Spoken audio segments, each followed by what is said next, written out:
कांग्रेस में चेहरे बदले होंगे, लेकिन उसका चरित्र, उसके हाव भाव आज भी वही हैं जो 1975 में एक बर्बर चेहरा उस समय में कांग्रेस पार्टी का देखने को मिला था।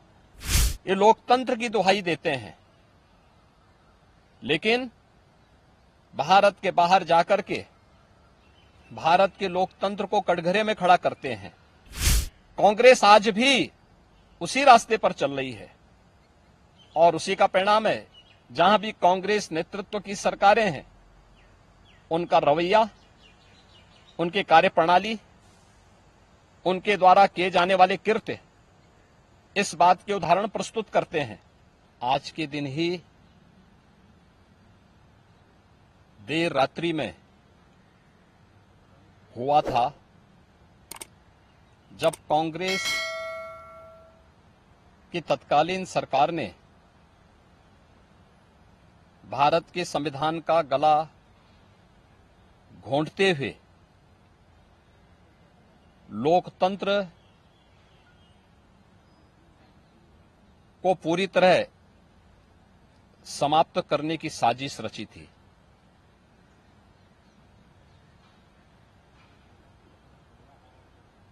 पच्चीस जून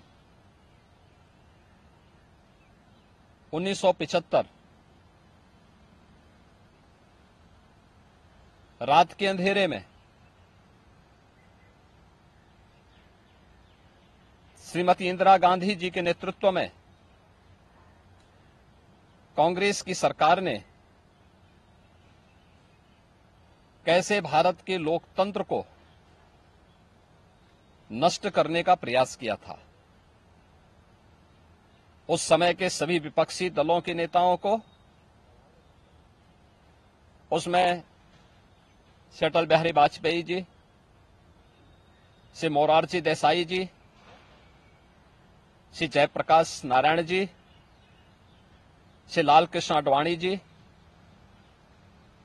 और विपक्ष के सभी नेताओं को बंद करके लोकतंत्र के गले को पूरी तरह घोंटने का प्रयास किया था।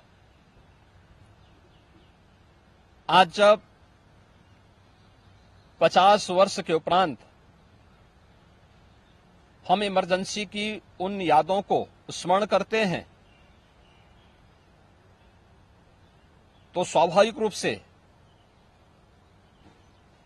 कांग्रेस में चेहरे बदले होंगे, लेकिन उसका चरित्र, उसके हाव भाव आज भी वही हैं जो 1975 में एक बर्बर चेहरा उस समय में कांग्रेस पार्टी का देखने को मिला था।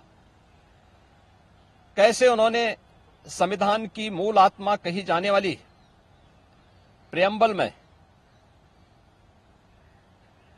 संशोधन करके उसकी आत्मा को नष्ट करने का प्रयास किया था। कैसे कांग्रेस ने उस समय देश के नागरिकों के मौलिक अधिकारों को पूरी तरह प्रतिबंधित कर दिया था। कैसे न्यायालय के अधिकारों को कांग्रेस पार्टी ने उस समय में बंधक बना के रख दिया था। और आज भी कांग्रेस पार्टी में भले ही नेतृत्व बदला हो, लेकिन उसका चेहरा बदला हो, लेकिन चरित्र तो उसका आज भी वही है। ये लोकतंत्र की दुहाई देते हैं, लेकिन भारत के बाहर जाकर के भारत के लोकतंत्र को कटघरे में खड़ा करते हैं। भारत की चुनाव प्रणाली पर प्रश्न चिन्ह खड़ा करते हैं। भारत के बाहर जाकर के भारत को और इसके लोकतंत्र को कोसते हैं। भारत के अंदर हर चुनाव की प्रक्रिया में बाधा पैदा करके ईवीएम पर अपने अकर्मण्यता का दोष थोपने का प्रयास करते हैं। एक तरफ कांग्रेस का यह तानाशाही पूर्ण रवैया, जिसने आज से नहीं या 1975 में ही नहीं, आजादी के तत्काल बाद संविधान अंगीकार करने के मात्र 2 वर्ष के अंदर ही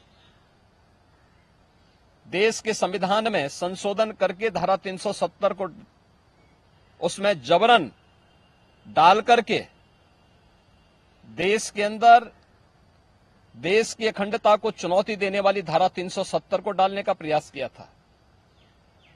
इसके उपरांत भी समय समय पर कभी मीडिया पे को प्रतिबंधित करके, कभी अन्य तरीके से प्रत्यक्ष और अप्रत्यक्ष रूप से लोकतंत्र के सभी स्तंभों को कमजोर करने का प्रयास किया था।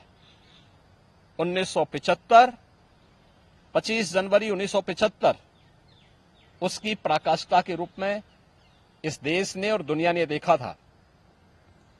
1975 की इमरजेंसी की घटना की 50 वर्ष पूरे हो रहे हैं। 1975 में देश के लोकतंत्र को बचाने के लिए, संविधान को फिर से बहाल करने के लिए, नागरिक अधिकारों की रक्षा करने के लिए जिन लोगों ने जेल की यातनाओं को सहा था, जिन लोगों ने उस कालखंड में लोकतंत्र के लिए अपना सर्वस्व न्यौछावर करने का कार्य किया था, हमें आश्चर्य होता है कि उनकी वर्तमान पीढ़ी उसी कांग्रेस की गोद में बैठ करके देश को फिर से कांग्रेस की तानाशाही और लोकतंत्र विरोधी, संविधान विरोधी तंग दायरे की ओर धकेलने का कुत्सित प्रयास कर रही है। कांग्रेस आज भी उसी रास्ते पर चल रही है और उसी का परिणाम है। जहां भी कांग्रेस नेतृत्व की सरकारें हैं, उनका रवैया, उनकी कार्यप्रणाली, उनके द्वारा किए जाने वाले कृत्य इस बात के उदाहरण प्रस्तुत करते हैं। उनके जो सहयोगी हैं, बंगाल में टीएमसी है, केरल के उनके सहयोगी हैं, या तमिलनाडु के उनके सहयोगी हैं, या कांग्रेस नेतृत्व की सरकारें जहां कार्य कर रही हैं, उनकी कार्यपद्धति को आप देखें।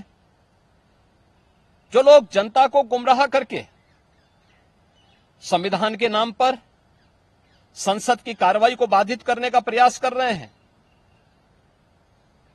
वे लोग कभी अपने गिरेबान में भी झांक के देखें। क्या उन्होंने सही मायने में संविधान का पालन किया था? क्या ये सच नहीं कि देश की संसद में कांग्रेस के एक वरिष्ठ नेता ने वहां पर जिस प्रकार का आचरण किया था, एक बिल को संसद के फ्लोर पर ही किस तरीके से अपमानित करने का काम किया था, वहां फाड़ने का काम किया था, ये क्या किसी से छुपा हुआ है? या अन्य अनेक ऐसे कृत्य जिसने लोकतंत्र को कमजोर किया है और लगातार देश के लोकतंत्र को कमजोर कर रही है, ये सभी कांग्रेस के वे कृत्य हैं जिसके लिए कांग्रेस को यह देश कभी माफ नहीं करेगा। कांग्रेस पार्टी को और कांग्रेस की इस तानाशाही में प्रत्यक्ष और अप्रत्यक्ष रूप से सहभागी बने उन सभी राजनीतिक दलों को भी, जिनका उदय ही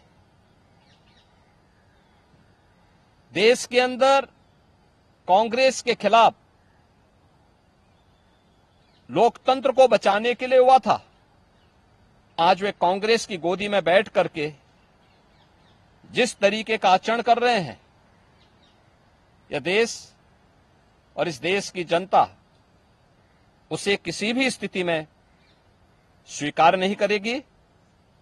कांग्रेस को और कांग्रेस के इन सभी सहयोगियों को, जिन्होंने लोकतंत्र को कमजोर किया है, संविधान के प्रावधानों को समय समय पर मानने से इनकार किया है, इसके लिए आज इमरजेंसी की 50 वर्ष पूरे होने पर इन्हें देश की जनता से माफी मांगनी चाहिए अपने इस कृत्य के लिए और अपने न केवल चेहरे को बल्कि चरित्र को देश के संसदीय लोकतंत्र के अनुरूप ले जाने के लिए अपने आप को तैयार करना चाहिए।